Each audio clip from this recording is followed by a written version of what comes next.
Hola, hoy vamos a continuar estudiando el test LEE y viendo un caso práctico.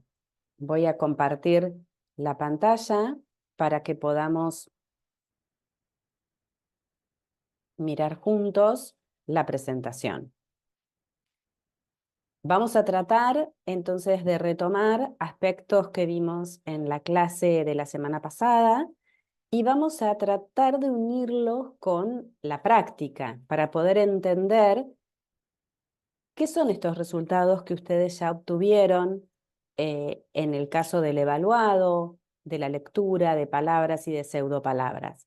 Vamos a continuar mostrando todas las pruebas del test LEE como para que nos quede una situación entera de toda la información que este test puede arrojarnos.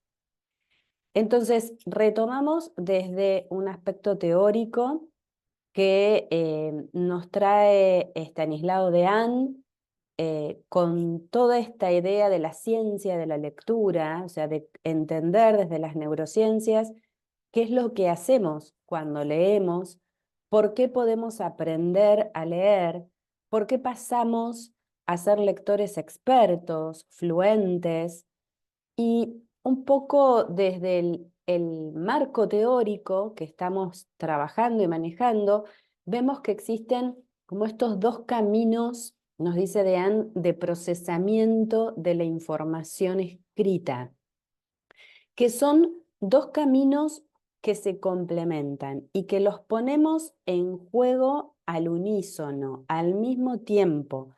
No nos tiene que quedar esta sensación de que porque hablamos de dos caminos, es uno o el otro, sino que los dos caminos, las dos rutas de lectura están a disposición y probablemente las dos estemos usándolas tanto para la lectura de las palabras novedosas como la lectura de las palabras que ya son familiares y conocidas por nosotros. ¿Cuáles son entonces esas dos rutas? Una es la ruta fonológica. Decimos que procesamos la información escrita usando la ruta fonológica. ¿Cuándo? Cuando son palabras nuevas, cuando aprendemos a leer, porque cuando aprendemos a leer todo es nuevo. Cuando son palabras nuevas, decíamos a veces es ese apellido que nunca escuchamos o que vimos escrito, una palabra que realmente es totalmente infrecuente para nosotros, quizás es una palabra que existe en el vocabulario de todas las personas, pero que nunca escribimos y que tiene una complejidad en su escritura. Por ejemplo, se me ocurre en este momento expectativa, eh, donde uno tiene que hacer un parate y tomar conciencia de qué es lo que estoy escuchando, por eso lo fonológico, para saber qué es lo que debo escribir. ¿Qué es lo que hacemos cuando usamos esta ruta fonológica? Vamos descifrando, nos dice Dehaene, cadenas de letras. Convertimos esas letras que vemos, que leemos, en sonido y por eso las pronunciamos. Y llegamos entonces a tratar de ver si en nuestra memoria está guardado el significado de este patrón de letras. Esto es lo que intentamos hacer, no siempre ocurre. Cuando un niño en primer grado, que está recién aprendiendo a leer y escribir, intenta llegar a entender que esta M con esta E suena me y que esta S con esta A suena sa y que juntas suenan mesa, automáticamente, si es que no quedó tan agotado cognitivamente por hacer esta lectura, este procesamiento de esta información escrita, va a vincular con otras informaciones que tiene, ya no solo sobre cómo la mecánica de la lectura, sino qué quiere decir mesa, cuál es el significado de la palabra, cuáles son las experiencias, les decía en la clase pasada, sobre qué ha tenido con respecto a las mesas, em, los distintos tipos de mesas, toda esa información que se accede en milisegundos para darle sentido a esta cadena de letras. Y esta cadena de letras, esta M con la E, con la S y con la A, rápidamente, con el uso, con la costumbre de la lectura, se va asociando a toda esa información, a ese bagaje de conocimientos que ese niño ya tiene con respecto a la mesa. Ahora se le va a sumar estas cadenas de letras, estas asociaciones de letras, esta información ortográfica sobre cómo se escribe la palabra, una información más, un dato más acerca de todo lo que ya sabe, en este caso de la mesa. Entonces, ejemplos, cuando usamos las rutas fonológicas, cuando estamos cuando estamos pidiéndole a alguien que lea una pseudopalabra o una palabra inventada. ¿Por qué? Porque es una asociación de letras que nunca ha leído porque esa palabra básicamente no existe. Y por ejemplo, un apellido, un nombre, un lugar eh, ajeno de otro idioma que nos cuesta mucho a nosotros que utilizamos el español poder decir, porque justamente cuantas más consonantes juntas tengan, más raro suena para nuestro idioma.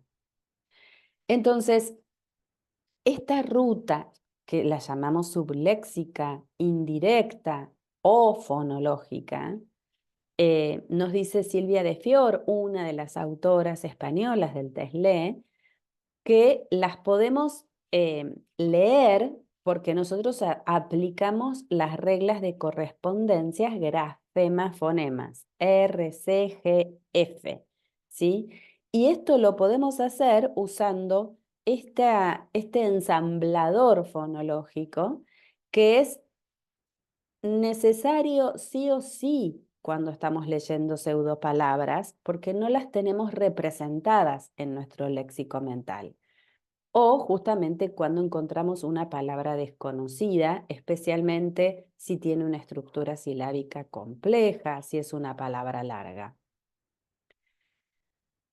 Decíamos que en este modelo teórico existen dos rutas, una la subléxica y otra es la ruta directa, ¿no? En esta imagen de los dos caminos, un camino es este, otro camino es el de la ruta directa, que cuando la activamos, cuando vamos a leer palabras frecuentes, cuando vamos a leer palabras que ya leímos, que ya conocemos, que ya hemos procesado.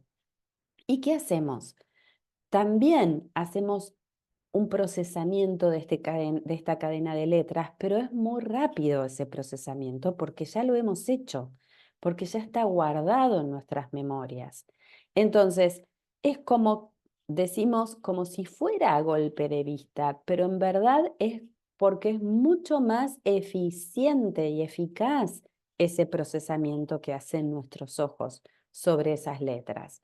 Y en la medida en que las miramos y las recuperamos, también empezamos a asociar todos estos otros conocimientos que sabemos, que en la ruta subléxica yo les decía que lentamente vamos a ir guardando.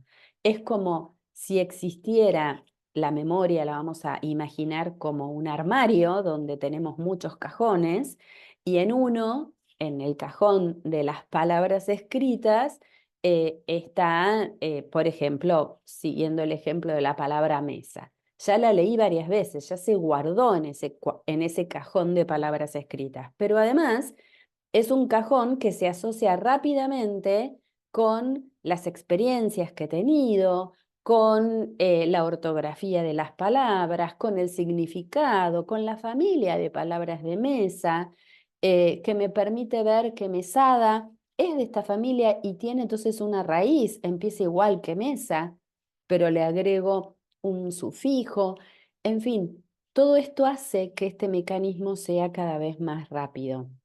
Y a su vez, es como si los ojos, cuando ven estas letras que le parecen que ya las conocen, activan todos estos conocimientos y la activación de todos estos conocimientos hacen que a su vez lea más rápido.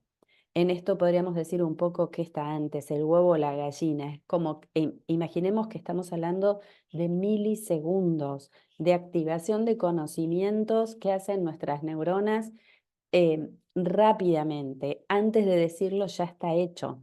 Por eso justamente leemos sin intención de leer, aunque no querramos leer, si nos pasa información escrita, la leemos, porque es sumamente rápido el proceso que hacemos. Entonces, nos dice de Fior, en el lector experto, reconocer una palabra implica mayoritariamente emparejar ese análisis perceptivo. Hay letras que van para arriba, hay letras que están todas en la misma línea media, hay letras que van para abajo en esta palabra, hay tildes, hay H's. Entonces, ese análisis perceptivo que hacemos activa, se empareja con la información almacenada en la memoria, con estos cajones que yo recién les decía en el ejemplo. Y este proceso es un proceso automático, es un proceso inconsciente, y por eso, De Fior dice, por eso es tan importante la precisión con la que se lee como el tiempo que lleva esa lectura. Son las dos variables que vamos a tener en cuenta, precisión y velocidad. Entonces, estos procesos al principio son muy lentos, nos basta pasar por un aula de primer grado, escuchar a un nene que está aprendiendo a leer, la lentitud que le lleva recuperar el sonido, emparejarlo con la grafía, entender la palabra entera, entender un conjunto de palabras, o sea, una oración, para después poder comprender lo que está escrito. Entonces, por eso, en realidad, estos son los mecanismos que se esperan que se automaticen con la práctica y que hay muchos niños que, a pesar de la práctica, no logran automatizarlo. Automatizarlo significa que le restó esfuerzo cognitivo. Es como cuando ustedes se sentaron por primera vez para aprender a manejar y manejaron. Las primeras veces seguramente estarían muy tensos, solamente podrían estar atentos a pedales, palanca de cambio si es que era manual, a las luces, al tránsito, ¿sí? A cómo hacer para que todo esto, haciéndolo junto, pueda llevarme a buen término. Pero llega un momento en que de tanto practicar, podemos hasta estar sentados, ni siquiera pensar qué es lo que tengo que hacer con las manos, qué es lo que tengo que hacer con los pies. Puedo ir conversando animadamente, eh, puedo escuchar la radio, puedo contestar una llamada si tengo Bluetooth. Obviamente no voy a estar propiciando accidentes a partir de esta clase. ¿Sí? ¿Todo esto qué quiere decir? Que se automatizó el manejo. Quiere decir entonces que ya pasó a otro nivel de aprendizaje, el aprendizaje automático, donde no tengo que poner funciones cognitivas al servicio, a no ser que ocurra una eventualidad, un ruido fuerte, veo otro conductor que está haciendo una maniobra peligrosa, pero si no, es como que puedo fluir con mi energía puesta, por ejemplo, al servicio de la circulación de todos o a llegar a destino, donde se encuentre exactamente el lugar donde debo ir, donde poder estacionar. eh, pero esto quiere decir lo automático. Lo automático al servicio de la lectura quiere decir que ya no es un esfuerzo, que ya no tengo que poner energía mental en recordar cómo suenan estas letras o eh, qué fue lo que dije antes para ver si ahora tiene sentido. Esto ya no es un esfuerzo. Era cuando, es como cuando yo les decía de este pacientito mío, Benjamín, que en las letras de imprenta minúscula confunde la B con la D. La imprenta minúscula es la letra de los libros, con lo cual es un problema que tiene muy frecuentemente. Él se llama Benjamín, sabe que su nombre empieza con B, entonces recuerda la B, es zurdo, hace la B con esta mano, ¿sí? O sea, así, él enfrenta la B y la D, entonces él sabe que con la mano que escribe, esa es la B, la pancita está para acá. Todo esto lo tiene que seguir haciendo para reconocer B y D. No puede, a pesar de todo lo que hacemos todas las semanas y del esfuerzo que él hace todos los días, de los recordatorios memorísticos que son significativos para él por su nombre, porque es la mano dominante, etcétera, etcétera, no logra automatizarlo. Esto no fluye. Esto le significa un esfuerzo. ¿La puede reconocer después de todo esto? Sí, pero pierde segundos en comparación a sus compañeros que siguieron leyendo porque ya automatizaron que este símbolo es B y no es D. Entonces, justamente acá tenemos a otro Benjamín, ¿no? Este Benjamín está en cuarto grado y, bueno, le hemos tomado el lee en forma completa y acá están las puntuaciones directas. Esta es la situación con la que nos encontraríamos en el caso de administrar el lee en forma completa. Tenemos resultados de puntuaciones directas porque hemos sumado los puntos correctos o hemos restado los errores, etcétera, y tenemos tiempos. Básicamente el tiempo de lectura de palabras y el tiempo de lectura de pseudopalabras.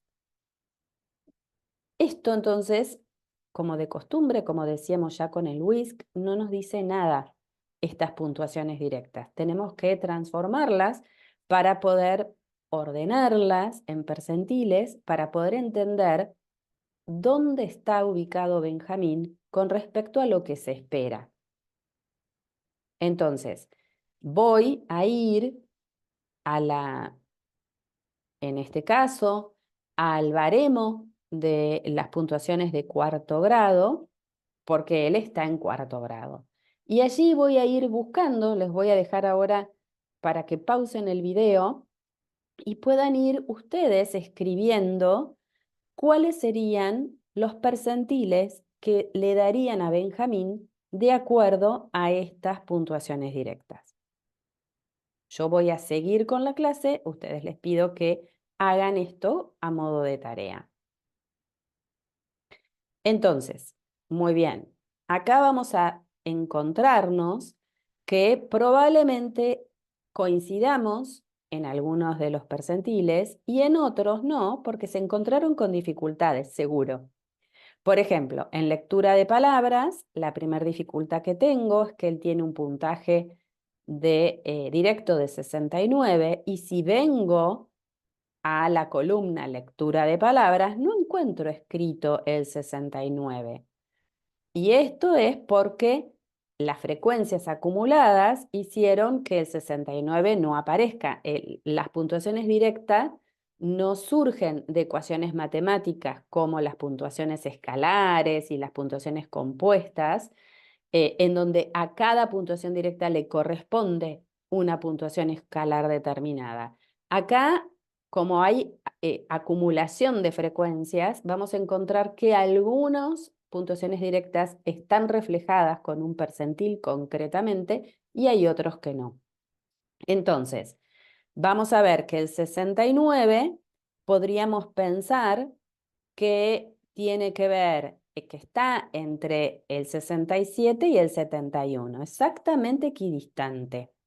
Entonces, habíamos planteado que si cuando la puntuación directa le corresponden dos posibles percentiles, si esos percentiles son menor a 50, voy a elegir el percentil mayor. Por el contrario, si la puntuación directa de mi evaluado está entre dos percentiles, y esos percentiles se encuentran del 50 al 99, voy a elegir el percentil menor.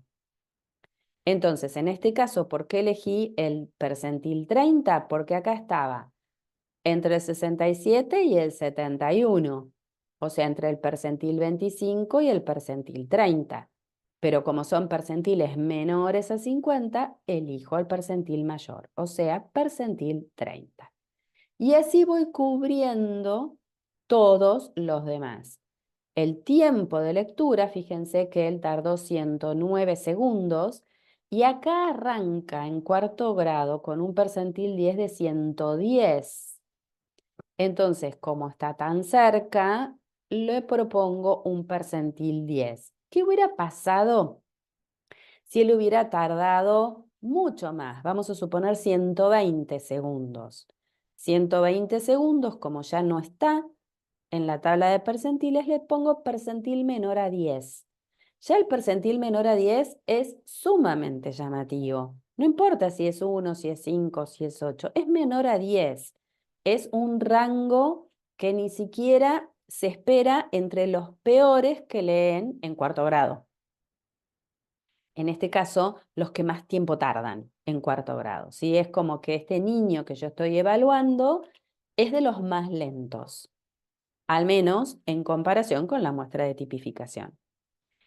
Después, lo mismo ocurre con lectura de pseudopalabras. En este caso, como sacó una puntuación de 59, tiene un percentil, le corresponde un percentil 25. Este es el mejor de los mundos, en donde coincide la puntuación directa y el percentil. En este caso, el tiempo, justamente ocurre lo que recién les planteaba. Pongo menor a 10, no está ni siquiera en la escala. Uno de ustedes me preguntaba durante la semana si podría ir a la tabla, por ejemplo, de tercer grado y fijarme si ese tiempo está en la tabla de tercer grado. Eso me sirve para mí. ¿Lo puedo hacer? Obviamente que sí. Y a veces es muy útil porque les puedo decir, mira, está leyendo como un niño promedio de tercer grado, pero él está en cuarto. Pero ojo, no puedo en el protocolo mezclar tablas de percentiles, ¿sí? Todas las voy a pasar por cuarto grado. Si quiero, o sea, en este caso le pongo menor a 10. Si quiero, además, puedo ir y seguramente si es menor a 10 para cuarto, quizás sea una puntuación promedio en tiempo de segundo grado. ¿Sí? Como que hace un salto muy grande. Es interesante que lo prueben y que lo hagan, pero ojo, todas las puntuaciones directas las transformo en percentiles con la misma tabla, la del grado, la que le corresponde por año académico.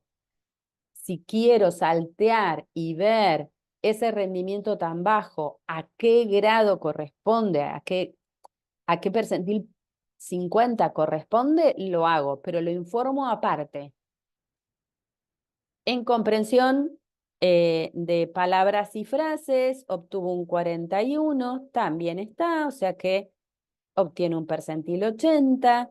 En comprensión de textos obtiene una puntuación directa de 45, que le corresponde también un percentil 80. En escritura de palabras obtiene un 36, que le corresponde un percentil 70, y en escritura de pseudopalabras obtiene una puntuación de 22, que le corresponde un percentil 20. Entonces, hasta acá está la transformación de las puntuaciones directas en percentiles.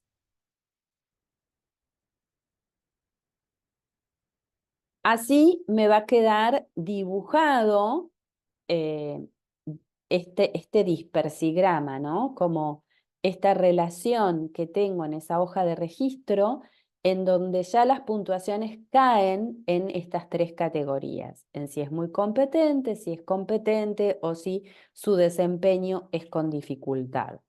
Fíjense que a golpe de vista yo ya puedo ir viendo que la lectura está comprometida, que los otros aspectos no están comprometidos y que la escritura de pseudopalabras, o sea, este poner en juego las reglas de correspondencia grafema-fonema, está complicado.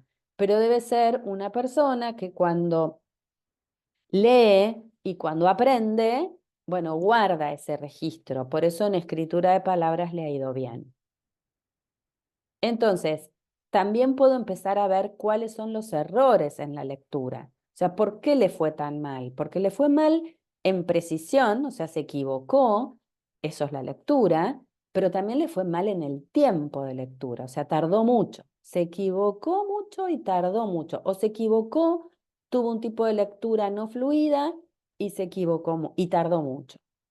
Entonces, puedo ver que hay errores, acá pongo algunos ejemplos, digo si son omisiones, digo si son errores de tildación, y voy contando, bueno, si la mayoría son errores de omisión, esto ya me permite saber cómo voy a tener que trabajar con este niño. Si adiciona, si simplifica los sonidos, ya sé qué tipo de estructura silábica puedo trabajar en el tratamiento. Y en pseudopalabras lo mismo. Esto me va a permitir entender qué es lo que le está pasando. Generalmente, por ejemplo, muchos chicos lo que hacen es simplificar sonidos. em, o acortar estructuras de palabras muy largas y las hacen más cortitas, porque realmente es un esfuerzo tan grande mental el que hacen en leer una palabra larga que se cansan y la cortan. O tienden a adivinar, porque también es un esfuerzo, o sea, esto que a nosotros nos sale natural de no puedo no leer, a ellos no les sale. Entonces acortan para justamente ahorrar energía. Em, ¿Qué pasa con la escritura? También puedo ver los errores. Son errores que tienen que ver más, decimos errores ortográficamente hablando, pero fonológicamente no son errores. O sea, cambia la S por la Z, o la C por la Z, o no pone la H. Bueno, eso es ortografía. Ahora, distinto a que cambia la E por la A. Eso es otro tipo de error. Entonces, puedo ver que tiene que trabajar patrones ortográficos, que tiene que trabajar reglas ortográficas, es una cosa. Si él percibe sonidos que todavía no hace correspondencia con las grafías exactas, ahí tengo que trabajar desde otro lado. Lo mismo entonces las pseudopalabras. El análisis de errores me permite saber por dónde tengo que ir caminando con este niño o esta niña. Fíjense que acá podemos ir mirando, estos son algunos de los protocolos que trae el test al final como ejemplos. Léanlos porque son muy interesantes para poder ir viendo por dónde están las dificultades de los chicos. En este caso, Martín tiene un perfil totalmente aplanado de dificultad, salvo en comprensión de palabras y frases. Puedo mirar ahí qué fue lo que pasó, si le leí yo, no importa, eso no es que si le leo o no le leo, digo, depende la consigna. Si en las consignas me pedían que el evaluador lea y en ese caso le fue mejor, esto es bastante interesante para entender cómo cuando alguien le lee, comprende, pero si tiene que leer solo, se equivoca, duda, tarda y lo hace mal. Timoteo, de cuarto grado, fíjense que ya tiene un perfil más disperso, donde hay más actividades en las que le va bien, todo lo que tiene que ver con comprensión de textos, con prosodia, con comprensión de palabras y frases, pareciera que está muy conservado, incluso en algunas de estas actividades le va muy bien. En lectura de palabras también le va bien. Se ve que es un nene que se sirve del medio, que lee y que guarda en su memoria y por eso reconoce con más facilidad seguramente palabras más fáciles, palabras familiares, pero en el tiempo que tarda nos marca una lentitud importante. Quiere decir que él está leyendo bien, pero a expensas de mucho tiempo. Y este juego, como decía de Fior Toler, este juego entre el tiempo y la eficacia hay que tenerlo en cuenta. O sea, entre la precisión y el tiempo tiene que haber una relación pareja para que su percentil y su rendimiento sean acordes a lo esperado. En este caso, Timoteo está leyendo bien a expensas de usar mucho tiempo. Probablemente lo lea para adentro, reconozca si esto que está leyendo es correcto o no correcto, entonces se corrige Y por eso finalmente termina teniendo un puntaje 2, pero tardó muchos segundos. Importante también ver en la parte de abajo qué ocurre con los textos, con el uso del tiempo y con la puntuación. En comprensión de textos, los chicos leen ellos los textos, uno puede decidir leerlo, en ese caso no se toma el tiempo, en cuenta obviamente porque es el tiempo de lectura nuestro, pero a veces no nos queda otra más que evaluar comprensión de esta forma, cuando sabemos que no tiene una fluidez lectora para leer un texto, pero queremos ver sus mecanismos de comprensión. En ese único caso, entonces se administra de esta forma, pero podemos ver que el chico puede volver al texto, que puede encontrar la respuesta, que chequea. Es un chico a lo mejor que tiene muchos conocimientos previos del mundo, entonces todo eso lo pone al servicio para poder responder las preguntas que le estoy haciendo de ese texto leído. Y con eso tiene un buen rendimiento en comprensión. Entonces sabemos que está más comprometido en la mecánica lectora, pero no en comprensión lectora. O quizás puede estar comprometido en todo. Miguel, otro nene de tercer grado, fíjense que acá tanto precisión como velocidad está comprometido en palabras y en pseudopalabras, ¿sí? Generalmente prosodia, como son frases cortas donde tiene que unir y relacionar de acuerdo a la consigna, les va bien. En escritura, en comprensión de textos le va mal. Y fíjense que en el panel de abajo uno ve que en todos los textos le ha ido entre una puntuación mediana a baja a mala, a baja. Entonces, ¿qué tengo que mirar cuando tomo el test LEE? Con respecto a la lectura, primero comparar qué pasó entre lectura de palabras y de pseudopalabras. O sea, ¿qué pasa con estas dos rutas? Con la ruta subléxica y la ruta léxica, con la ruta indirecta y la directa, con la visual, la fonológica, ¿sí? Empezar a preguntarnos. O, por ejemplo, bueno, esto de si puede hacer estas conversiones de reglas de correspondencias, perdón, esta conversión de correspondencias, grafemas, fonemas, o fonemas, grafemas, si necesita apoyarse de lo que ya sabe para poder leer, si hace errores y qué tipo de errores, qué pasa cuando lo vinculo con el tiempo, cuánto tarda, y qué tipo de lectura presenta, si es fluida, si es silabeante, si es vacilante.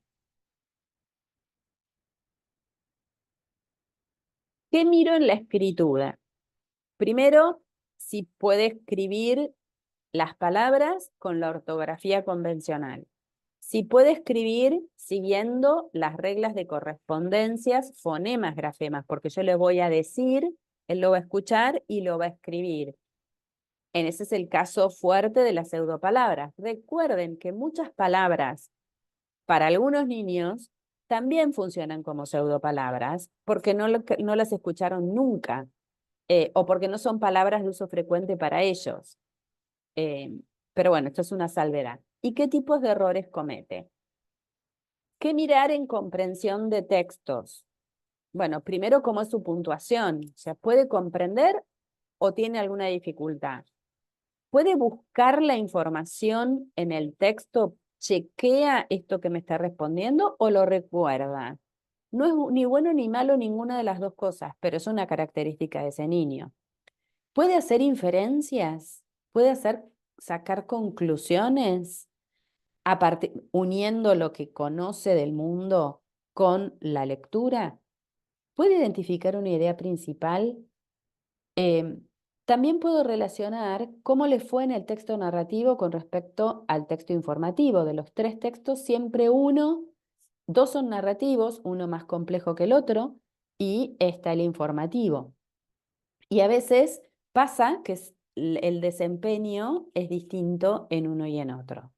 Y además, mirar el tiempo de lectura. A veces en palabras y en pseudopalabras tienen un desempeño determinado, pero cuando encuentran un texto, obtienen otro desempeño. Preguntas posibles. O sea, cuando yo termino de hacer todo esto, bueno, ¿dónde le fue mejor? ¿Con qué habilidad se relaciona? ¿Dónde le fue peor? ¿Con qué habilidad se relaciona? ¿Qué puedo concluir de esto? ¿Qué pasa con la lectura y el tiempo? Y cuando hablo de lectura, hablo de palabras, de pseudopalabras y hablo de texto. ¿Cómo describo su tipo de lectura? En general, ¿es silabiante, es vacilante, es fluida? ¿Cómo es la comprensión lectora de acuerdo al tipo textual? ¿Monitorea su lectura? O sea, ¿se da cuenta que se está equivocando o sigue de largo sin percibir los errores? Y por último, ¿qué pasa con las palabras, con la escritura, ¿no? ¿Qué pasa con el uso de las reglas de correspondencias grafemas-fonemas, o fonemas-grafemas, perdón, en este caso, y con lo ortográfico? ¿Y qué recomendación entonces podría dar para este niño en concreto, esta niña en concreta, para trabajar, sea en el ámbito clínico, sea en el ámbito educativo? Estas serían como las preguntas que se me abren y a partir de esta contestación podría ir armando un informe. Un ejemplo de un chico de 5º grado, en marzo de ese año, o sea, recién comenzando 5º grado, Luciano llega a la consulta, los padres plantean que Luciano se esfuerza muchísimo, es un chico muy bueno, pero que no luce en su rendimiento todo el esfuerzo que él hace. Lo presentan como un nene sensible, que no le gusta el colegio, le gusta mucho más el deporte, pero es un nene muy responsable y que le gusta que le vaya bien. No traen ningún dato evolutivo significativo como para pensar en algo puntual. Y ya cuando hablamos y hacemos un rastreo de la historia escolar, aparece esta dificultad en Luciano de haber aprendido las letras, los sonidos, tener alguna dificultad en motricidad fina que hacía que su letra no fuera muy clara. Por eso mismo, en ese 1º grado ya realizó un tiempo de tratamiento psicopedagógico, después de eso pasó un poquito de tratamiento psicológico y a fin de 4º grado el colegio les dicen que realmente el esfuerzo que ha hecho Luciano le merece un premio, el premio al esfuerzo. Pero Luciano estaba muy enojado con ese premio porque él quería sacarse el premio de la bandera.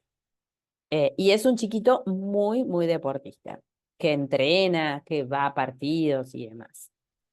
Estas son las puntuaciones de Luciano cuando pasamos. Obviamente no es solamente esto lo que se le toma en un diagnóstico. Ustedes ya saben que el diagnóstico implica distintos ámbitos más generales que se hacen en el contexto de una evaluación, ese diagnóstico, pero les traigo acá las puntuaciones del test LEE, ¿no? Esta es una manera de presentar los resultados donde en ese informe escrito, esa raya azul que va armando estos picos y estos valles son las puntuaciones de Luciano.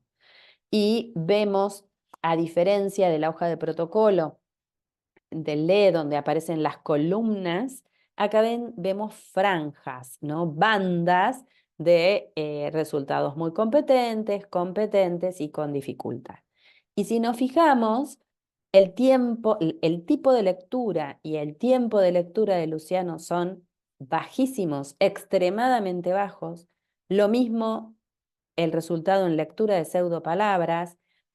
Mejora un poquito en el tiempo de lectura de pseudopalabras, pero hasta ahí, porque un percentil 35 sigue siendo bajo.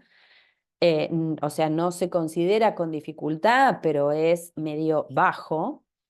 Y todo lo demás, sacando escritura de palabras, la verdad es que le ha dado bien. Fíjense lo que pasa con escritura. En pseudopalabras, a él le va muy bien. Quiere decir que todo lo que es reglas de correspondencias entre fonemas y grafemas los maneja a la perfección. Ahora, cuando tiene que entrar en juego la ortografía, ahí es donde se le dificulta. Es un chico que no adquirió ninguna norma ortográfica.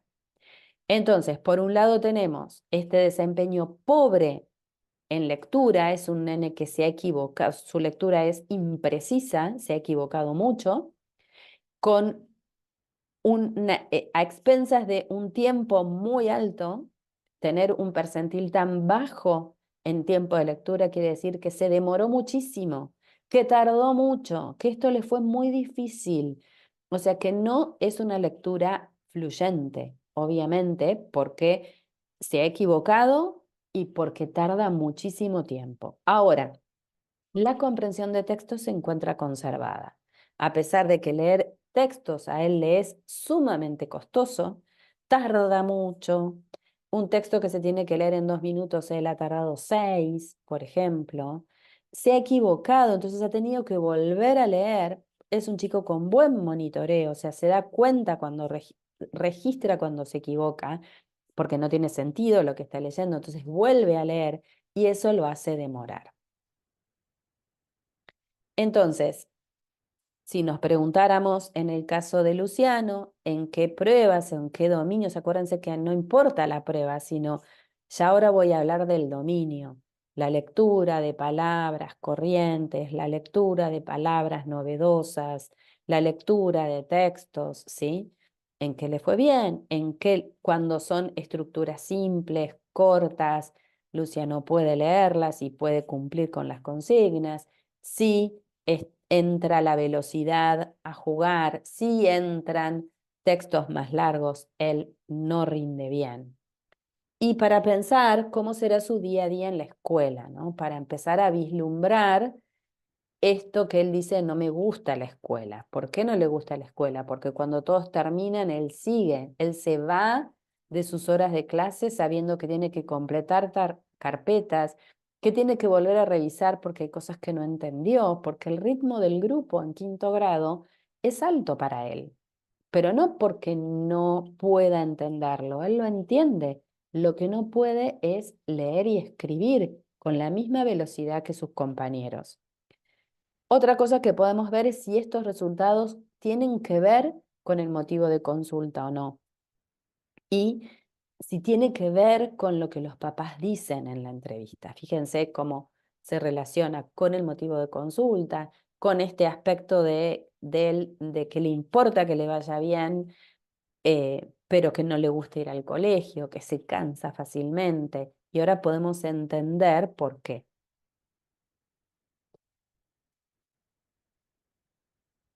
Bueno, los dejo entonces para que ustedes puedan revisar las puntuaciones de las pruebas que tomaron con su evaluado, con su evaluada, que se puedan hacer todas estas preguntas, obviamente con la limitación que tiene el estar aprendiendo, el estar entendiendo que estas son unas pruebas acotadas.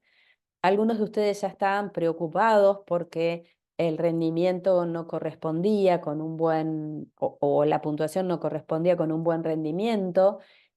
Tranquilos, estos son pruebas que estamos haciendo, donde acá el acento está puesto es que ustedes aprendan y no en dar un diagnóstico, porque nos faltan muchísimos elementos para poder hacer algo en total y global.